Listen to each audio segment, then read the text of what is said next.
خواتین حضرات، پروگرام دین و دانش میں آپ کا ایک بار پھر خیر مقدم کرتا ہوں. گفتگو کریں ڈاکٹر اسرار صاحب کے بارے میں، اور ان کے بارے میں گفتگو کے سلسلے میں ہمارے ساتھ اس وقت موجود ہیں محترم مذہبی اسکالر جاوید احمد غامدی صاحب.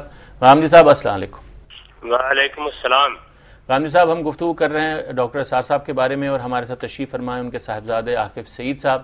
میں چاہتا ہوں ڈاکٹر صاحب کے بارے میں آپ کوئی اپنا تاثر بیان کریں. ڈاکٹر صاحب اسلام اور مسلمانوں کی متاع عزیز تھے. وہ ہمارے لیے ایک بہترین مثال ہے کہ ایک شخص نے اپنی زندگی کا ایک مقصد قرار دیا اور پھر بڑی استقامت اور بڑی عزیمت کے ساتھ اس مقصد کی خدمت میں اپنی زندگی بسر کی.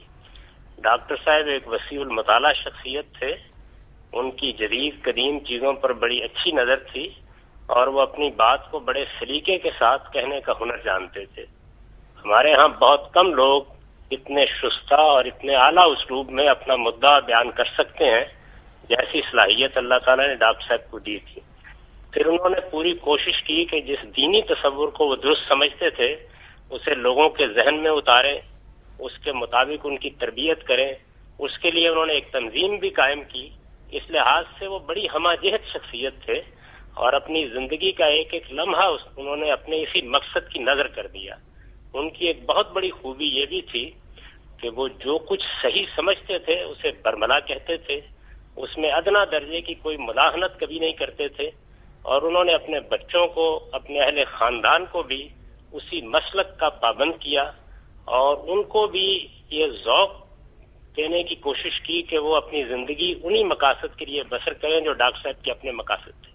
اچھا غامدی صاحب، جو اچھی طرح اپنی بات کرنے کا سلیقہ رکھتے تھے اور بہت اچھی طرح اپنے نقطہ نظر کو دوسروں تک پہنچا سکتے تھے. غامدی صاحب، ان کا جو یہ پیغام تھا کہ قرآن کی طرف رجوع ہونا چاہیے اور لوگوں کو قرآن کی دعوت ہی کو اپنی دعوت کی اصل بنیاد بنانا چاہیے، اس کے بارے میں آپ کی کیا رائے ہے؟ اس میں کوئی شبہ ہی نہیں ہے جی کہ رجوع قرآن کی تحریک ایک انہوں نے برپا کیے رکھی. بلکہ مجھے تو یہ یاد پڑتا ہے کہ جس زمانے میں ہم لوگ طالب علم تھے تو یہ معلوم ہوتا تھا کہ قرآن مجید کی منادی کرنے والا ایک شخص پیدا ہو گیا ہے جو صبح و شام لوگوں کو اس جانب توجہ دلاتا ہے کہ لوگوں اللہ کی کتاب کی طرف آؤ، اللہ کی کتاب کو مضبوطی کے ساتھ پکڑو، اس کو سمجھو، اس میں تدبر کرو، اپنی زندگی اس کے مطابق تبدیل کرنے کی کوشش کرو. آپ کے ذہن میں ہوگا کہ ان کا ایک بہت ہی اچھا کتابچہ ہے جس میں انہوں نے یہ بیان کیا ہے کہ مسلمانوں پر قرآن مجید کے حقوق کیا ہے. جی، میرے نزدیک ان کی تحریروں میں وہ بہترین تحریر ہے، اور اس میں انہوں نے بڑی جامعیت کے ساتھ اپنا نقطہ نظر بیان کیا ہے. آپ بھی جانتے ہیں اور بہت سے دوسرے لوگ بھی جانتے ہیں کہ مجھے ان کے بہت سے نقطہ نظر سے شدید اختلاف رہا، لیکن یہ ایک بالکل الگ چیز ہے.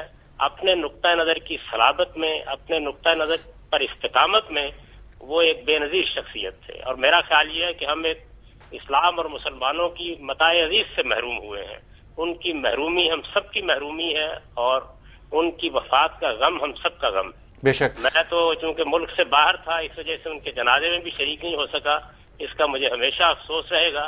میرے دل میں ان کی بے پناہ عزت رہی ہے. وہ میرے ممدوح تھے، مخدوم تھے، بزرگوں میں سے تھے. میں ان سے بڑی محبت کرتا ہوں. یہ عاقب سعید صاحب بیٹھے ہوئے ہیں جی، یہ آپ کی بات سن رہے ہیں، اور میرا خیال ہے کہ آپ کے جذبات ان تک پہنچ گئے ہیں. میں آپ سے یہ بھی دریافت کرنا چاہتا ہوں کہ آپ سے بات کرنے سے پہلے ہماری شامی صاحب سے بات ہوئی، ڈاکٹر جاوید اقبال سے بات ہوئی، ہماری ڈاکٹر شاہد مسعود سے بات ہوئی. یہ معلوم ہوتا تھا کہ وہ سب لوگ ایک چیز پر متفق ہیں کہ اگرچہ کچھ باتوں پر ان سے اختلاف ہو سکتا تھا، لیکن وہ اپنے نظریے سے اس درجہ کمیٹڈ تھے کہ وہ اس کو اصل میں اختلاف سے بالاتر سمجھتے تھے. وہ یہ سمجھتے تھے کہ وہ دین کا اصل حکم وہ ہے، اور وہ ان کی ڈیڈیکیشن کا اصل میں اظہار تھا. میں تو یہ سمجھتا ہوں جی کہ ان کو مثال کے طور پر پیش کیا جا سکتا ہے کہ ایک آدمی اپنے نقطہ نظر سے کتنی محبت رکھتا تھا، اس کی صحت پر اسے کیسا ایمان تھا، اور وہ اس کے لیے بڑی سے بڑی قربانی دینے کے لیے تیار ہو جاتے تھے. ان کا بغض اور ان کی محبت سب اسی نقطہ نظر کے تحت ہوتی تھی. غامدی صاحب، میں آپ کا شکریہ ادا کرتا ہوں، آپ نے ہم سے بات کی، بڑی نوازش. خدا حافظ. 2-3 باتیں میں چاہتا ہوں آپ اس پر کامنٹ کریں خاص طور سے. ایک تو اس سے پہلے ذاکر نائک صاحب نے گفتگو کی، یہ پیس ٹی وی پر ہم ان کو دیکھتے تھے، اور مجھے یہ بھی معلوم ہوا کہ ڈاکٹر اسرار صاحب خود چاہتے تھے ایک چینل اس طرح کا قائم ہو جہاں وہ قرآن کی دعوت پیش کریں. کچھ بتائیے اس کے بارے میں. جی، ڈاکٹر ذاکر نائک صاحب پہلی مرتبہ 91 میں پاکستان تشریف لائے تھے. مجھے یاد ہے ہمارے ہاں قرآن اکیڈمی میں قیام ہوا، بلکہ مجھے یہ شرف اور سعادت حاصل ہے کہ میں نے شہر لاہور کی سیر انہیں اپنی گاڑی میں کرائی. تو یہ پہلا تعارف بھی تھا، اور اس وقت وہ جیسے کہ انہوں نے خود بھی فرمایا کہ شیخ احمد دیدات اور ڈاکٹر اسرار احمد ان 2 شخصیات سے متاثر ہوئے. جتنے بھی محترم ڈاکٹر صاحب کی آڈیو ویڈیو کیسٹ اس وقت اویلیبل تھے وہ سب اپنے ساتھ لے گئے تھے، اور ان کا اسی وقت سے ایک تعلق بن گیا تھا. اللہ تعالیٰ نے انہیں بھی خدمت دین کے ایک بہت بڑے کام کے لیے چن لیا، اور ایک بہت بڑے محاذ پر وہ ماشاءاللہ جہاد کر رہے ہیں اور بڑی کامیابی سے کر رہے ہیں، اور ان کی بڑی اچیومنٹ ہے. اور اس فکر قرآنی کو جیسے کہ آپ نے بھی ابھی شاہد مسعود صاحب بھی فرما رہے تھے کہ 9/11 کے بعد میڈیا نے ڈاکٹر صاحب کی آواز کو دبانے کی بھی کوشش کی، اور یہ ہر زمانے میں ایسا ہوتا رہا کہ حق کی آواز کو دبانے کی کوشش کی گئی ہے. لیکن ذاکر نائک صاحب نے قرآن کے اس پیغام کو ساری دنیا تک پہنچانے محترم ڈاکٹر صاحب کی آواز میں اس کی سعادت انہیں حاصل ہوئی ہے، اور ان کا بہت بڑا کنٹریبیوشن ہے. ایک محاذ پر وہ خود بہت عمدہ کام کر رہے ہیں، تقابل ادیان والا، اور وہ دنیا میں اپنا منفرد مقام رکھتے ہیں، کمپیریٹو اسٹڈی آف ریلیجنز. اور دوسرے اس محاذ کے حوالے سے ان کا یہ کنٹریبیوشن کہ قرآن کا یہ انقلابی فکر اور حرکی تصور وہ بھی مسلمانوں کے سامنے آئے. تو یہ میں سمجھتا ہوں کہ ان کا بہت بڑا کارنامہ ہے، بڑا خدمت دینی کا ایک اہم مظہر ہے. اور جہاں پہ وہ 2 ڈاکٹر جو ایکچولی میڈیکل ڈاکٹر تھے انہوں نے مل کے ایک اس مشن کو آگے بڑھایا. عاقب سعید صاحب، پروگرام کا وقت اب ختم ہو رہا ہے، میں چاہتا ہوں بہت مختصر اگر کوئی بات ایسی ہو جو آپ بیان کرنا چاہیں، جو شیئر کرنا چاہیں ہمارے ناظرین کے ساتھ ڈاکٹر اسرار صاحب کے مشن کے بارے میں، جس کو لے کے آپ نے آگے جانا ہے. جی، میں جیسے کہ شروع میں نے عرض کیا تھا کہ اس مشن کے 2 حصے ہیں.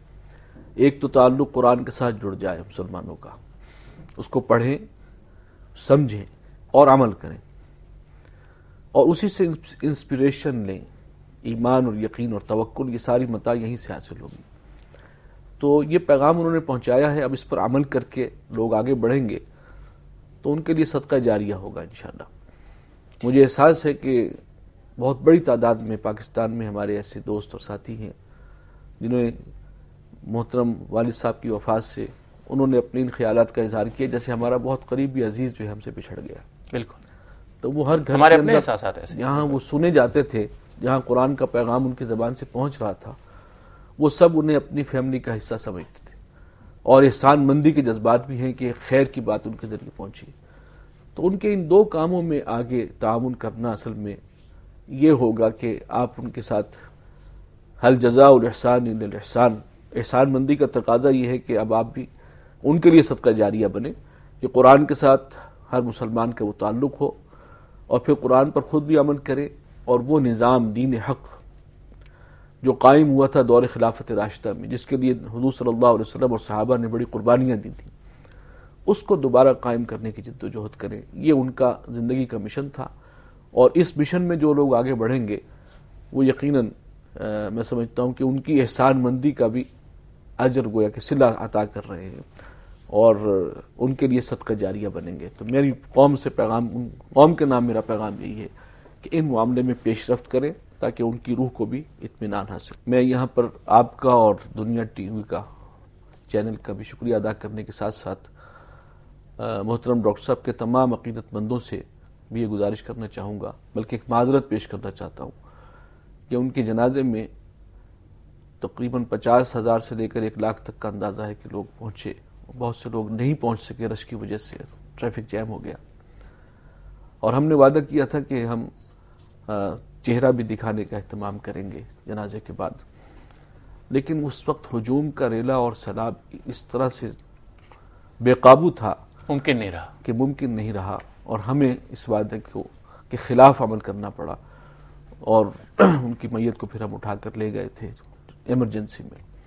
تو ہمیں اس بات کا افسوس بھی ہے، اور میں معذرت کرنا چاہ رہا ہوں تمام اپنے ان بھائیوں سے کہ جو بڑی عقیدت اور محبت کے ساتھ وہاں تشریف لائے تھے، لیکن بہرحال ان کے جذبات تھے، مجبوری تھی، اور یہ مجبوری تھی. تو میں سمجھتا ہوں کہ وہ میری معذرت کو قبول کریں گے، اور جو ان کا تعلق ہے محترم ڈاکٹر صاحب کے ساتھ، اس کے حوالے سے بھی وہ ہماری اس کوتاہی کو ضرور انشاءاللہ تسلیم کرتے ہوئے معاف کر دیں گے. اور ان کے ساتھ ساتھ کہ ان کو بھی دعا کرتے رہیں، اور ان کے مشن کے آگے بڑھنے کے حوالے سے ہمارے لیے بھی دعا گو رہیں یہ میری سب سے گزارش ہے. بہت نوازش جناب. خواتین حضرات، پروگرام کا وقت اب ختم ہو رہا ہے. میں آپ سے اجازت چاہتا ہوں بہت شکریہ کے ساتھ، جیسے میں نے کہا عاقب سعید صاحب کا، لیکن ڈاکٹر اسرار صاحب کے بارے میں اتنی بات ضرور عرض کروں گا کہ ان کی ہمہ جہت شخصیت کا احاطہ کرنا آسان نہیں تھا. کچھ کوتاہی میری جانب سے ہوئی ہوگی، کچھ پروگرام میں وقت کے تقاضے ہیں، ہمیں اس کو ختم کرنا ہوتا ہے. اگر کوئی کوتاہی ہو تو اس کے لیے معذرت. اجازت دیجیے. خدا حافظ.